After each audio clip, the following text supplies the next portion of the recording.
Hello everyone, I am Mohammad Salim and welcome to the channel right directions by Salim. इस video में हम economics का एक यूनिट पढ़ेंगे जिसका नाम है growth and development, meaning, scope, difference and relevance. ठीक है, growth and development, its meaning, it's scope, it's differences and relevance. ठीक है, ये हर ग्रेजुएट लेवल एग्ज़ाम जैसे नेशनल लेवल का एसएससी या यूपीएससी या फिर स्टेट का जो एग्ज़ाम होता है स्टेट लेवल का, जैसे जेके एसएसबी और जेके पीएससी, इसके लिए इम्पॉर्टेंट है, इसलिए आप ध्यान से सुनें और हमारा चैनल भी सब्सक्राइब करें अगर अभी तक नहीं करा। ठीक है, let's begin. Growth and development. The term economic growth refers to the increases over time in a countries real output of goods and services, or more appropriately the product per capita, means increase in product per capita. ठीक है, the term economic development in contrast, economic growth एक था, अब economic development. ठीक है, the term economic development in contrast is more comprehensive. ठीक है, this economic development it implies progressive changes in socio economic structure of a country. Viewed in this way, economic development involves a steady decline in agriculture's share in GNP and a corresponding increase in the share of industries, trade, banking, construction services. ठीक है, agriculture का कम होना और बाकी और जो industries, banking, construction और services वगैरह का इंक्रीज होना। ठीक है, हाँ, GNP की वैल्यू। ठीक है, this transformation in economic structure is invariably accompanied by a shift in the occupational structure of the labor force and an improvement in its skill and productivity. ठीक है, in fact the terms development and growth have nothing to do with the type of economy. The distinction between the two relates to the nature and causes of change. ठीक है, Schumpeter, SCHUM, Schumpeter, ठीक है ना, Schumpeter makes the distinction clearer when defines development as a discontinuous and spontaneous change in the stationary state which forever alters and displaces the equilibrium state previously existing, while growth is a gradual and steady change in the long run which comes out by a gradual increase in the state of savings and populations. ठीक है, this view of Schumpeter has been widely accepted and elaborated by the majority of economists. ठीक है, according to Kindleberger, KINDLEBERGER. ठीक है, according to Kindleberger, economic growth means more output. ठीक है, according to Kindleberger, economic growth means more output, while economic development implies both more output and changes in the technical and institutional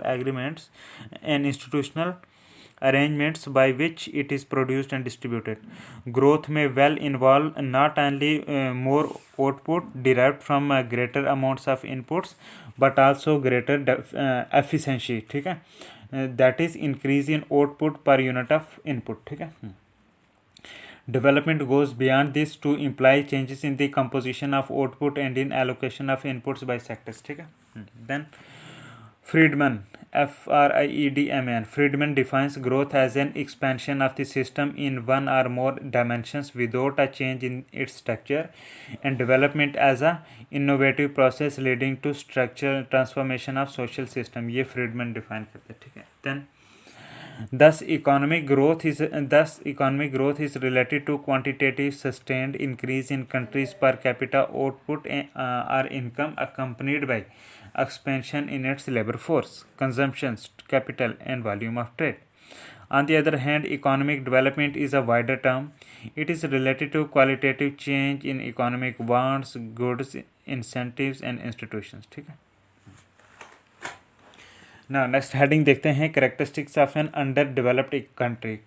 जो एक under developed country होती है उसके क्या characteristics होते हैं। ठीक है, अंडर डेवलप्ड कंट्री के करेक्टरिस्टिक, नंबर 1 जनरल पॉवर्टी, गुर्बत होती है। Then number 2 agriculture the main occupation होता है। ठीक है, अंडर डेवलप्ड कंट्री का। देन नंबर 3 ड्यूअलिस्टिक इकानमी होती है उसकी। Number 4 under developed natural resources. Number 5 demographic features होते हैं। Number 6 unemployment and disguised unemployment, ठीक है। Number 7 economic backwardness. Number 8 lack of enterprise and initiative. Number 9 insufficient capital equipment, ठीक है ना। Number 10 is technological backwardness. Number 11 is foreign trade orientation, ठीक है।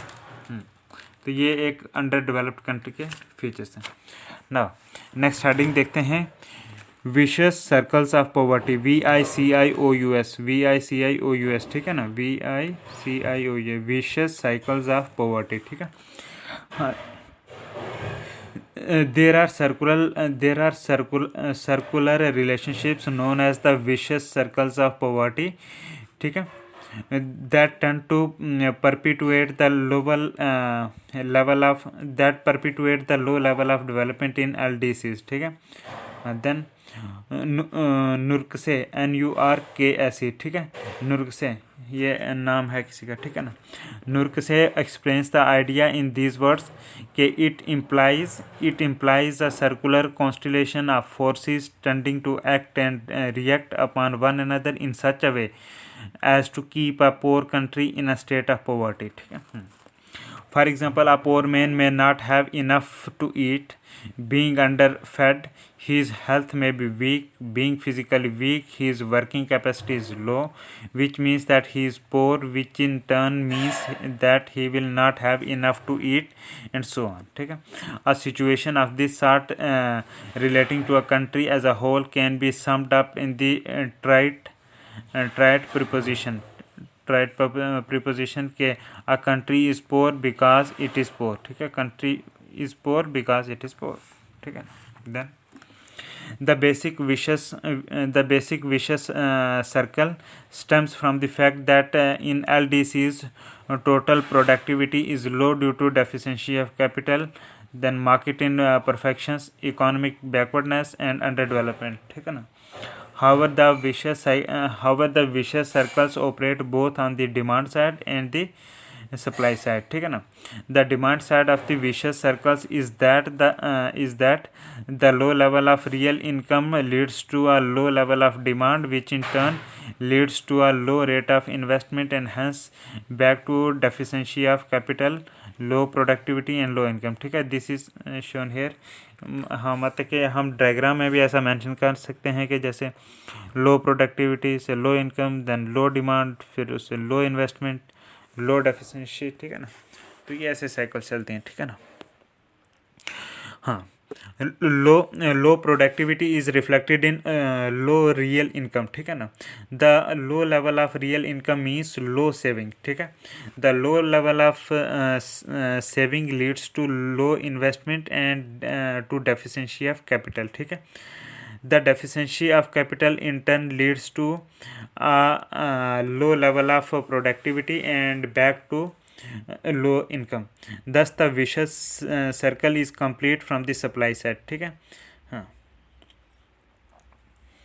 हाँ, मतलब कि जैसे लो इन्वेस्टमेंट एक साइकिल भी हम बना सकते हैं, जैसे लो इन्वेस्टमेंट से low deficiency, then low productivity से low income, then low saving, ऐसे, ठीक है। देन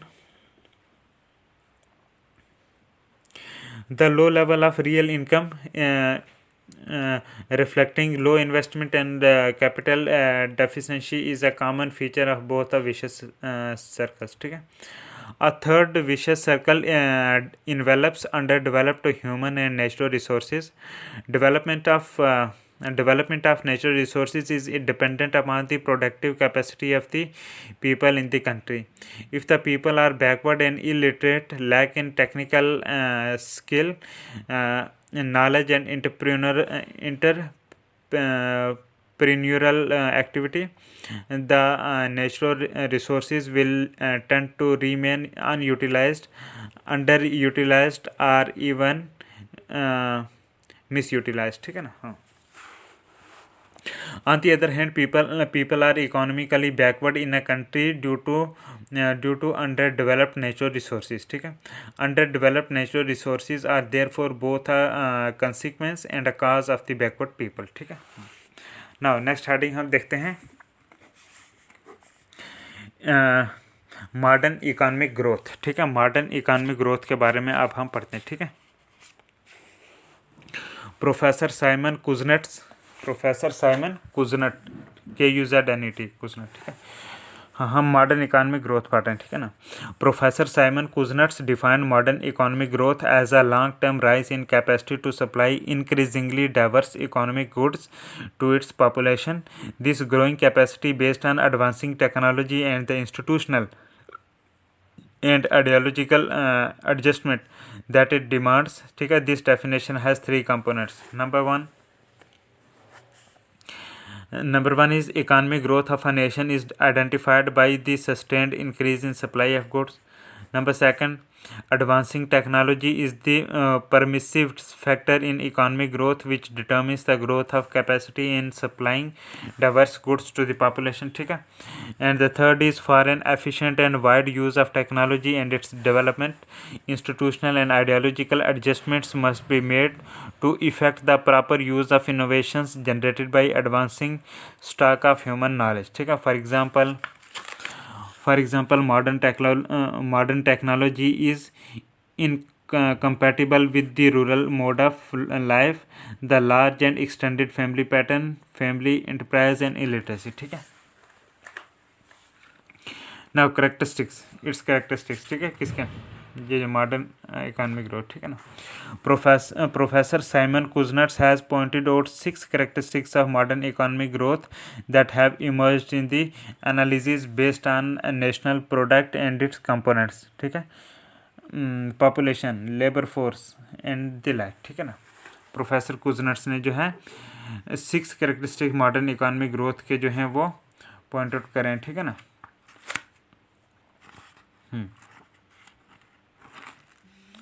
उनमें आ गया, जैसे पहले वाला आ गया high rates of growth of per capita product and population. Number second आ गया the rise in productivity. Number 3 the high rate of structural transformation. Number 4 urbanisation. तो ऐसे, ठीक है ना। तो पहला हम देखते हैं high rates of growth of per capita product and population, ठीक है। इसमें देखते हैं modern economic growth as revealed by the experience of the developed countries since the late 18th और early 19th century is characterized by the high rates of increase in its per capita product accompanied by substantial rates of population growth, ठीक है। The extremely high rate of increase are at least 5 times as high for population and at least 10 times as high for population as observed in the post, ठीक है। Professor Kuznets has shown that the rates of population growth of 13 countries excluding France have been high in modern times than in pre-modern times, ठीक है। Leaving France with a population increase of 2.5% per decade, the rates of population growth range from 6 to 7% for UK, Sweden, Italy, the former USSR, to 8% for Switzerland and Norway, to 10 to 14% for Denmark, Germany, Japan and the Netherlands, and to 19 to 20% for Canada, United States and Australia. The decade rates of growth in per capita product of all these developed countries except Australia with 8% decade rate are above 13%. They range from 13.5 to 14.1% for Netherlands and the UK, to 16 to 15% for Switzerland, the United States, France, Germany, Canada, Italy, Norway, Denmark, and to have 26% for Japan, 28.3% for Switzerland, 28.3% for Sweden, and 43.9% for former USSR, ठीक है ना। तो ये हमने पढ़ा high rates of growth of per capita product and population. Then number second पढ़ते हैं rice. Number second ये क्या पढ़ रहे हैं हम, ये पढ़ रहे हैं ये जो 6 करेक्टरिस्टिक जो प्रोफेसर साइमन कुजनेट्स ने बताए थे मॉडर्न इकोनॉमिक ग्रोथ के रिलेटेड, ठीक है ना। हाँ, उसके रिलेटेड नंबर सेकंड आ गया द राइज इन प्रोडक्टिविटी, ठीक है ना।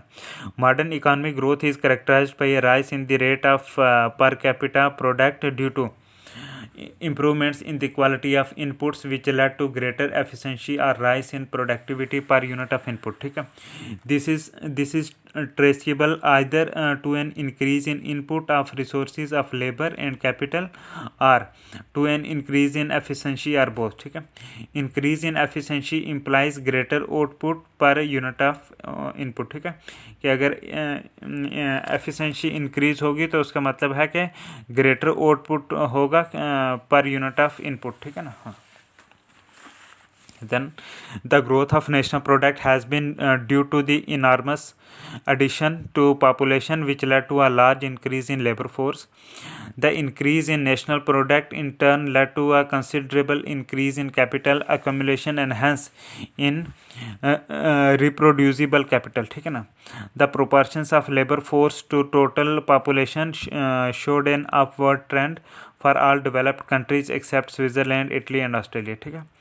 Economic growth of developed nations has been accompanied by the long-term decline in number of man hours per capita. ठीक है. This tendency reflects increase in efficiency or productivity. ठीक है. Leaving the exceptional case of Italy where man hours per capita declined by 7.5% per decade. The overall decline in man hours per capita per decade for all developed countries ranged between 4.1% for Great Britain to 2.4% for Belgium, Germany, Denmark, Sweden, Norway and the United States. Then 2.8 to 3.5% for Canada. ठीक है, for Canada, France and Australia and 4.1% for Switzerland, 4.5% for Netherlands. ठीक है, तो ये हमने पढ़ा the rise in productivity, तो उसके कुछ न्यूमेरिकल डेटा. ठीक है ना. नंबर 3 पे पढ़ते हैं जो कि फीचर है इसका मॉडर्न इकोनॉमिक ग्रोथ का, वो है high rate of structural transformation. High rate of structural transformation. ठीक है ना. हाँ, structural transformations in modern economic growth include the shift away from agriculture to non-agriculture activities and from industry to services, a change in scale of productive unit and a related shift from personal enterprises to impersonal organization of economic firms with the corresponding change in the occupational state of labor. ठीक है, तो ये हो गया high rate of structure transformation. Number 4 is urbanisation. ठीक है ना.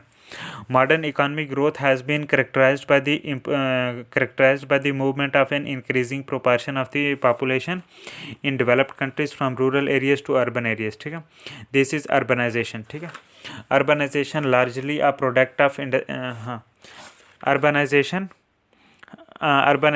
is largely a product of industrialization. ठीक है, urbanization is largely a product of industrialization.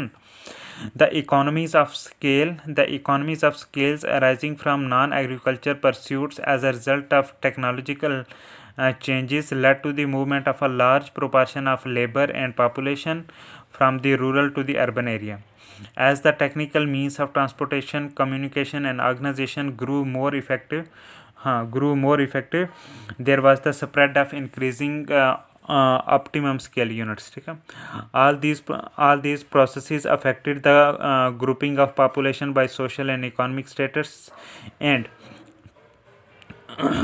transformed the basic pattern of life. ठीक है, the effects of urbanization on modern economic growth of developed nations led to the decline in birth rate and the shift toward the small family. ठीक है, it brought people together from different rural areas who initiated and learned from each other and from those already living in towns. ठीक है, it facilitated the development of impersonal relations of modern life and also taught cooperation. ठीक है, above all it created conditions for the intense intellectual activity associated with modern civilization and thereby created favorable conditions for the increase in knowledge. ठीक है ना.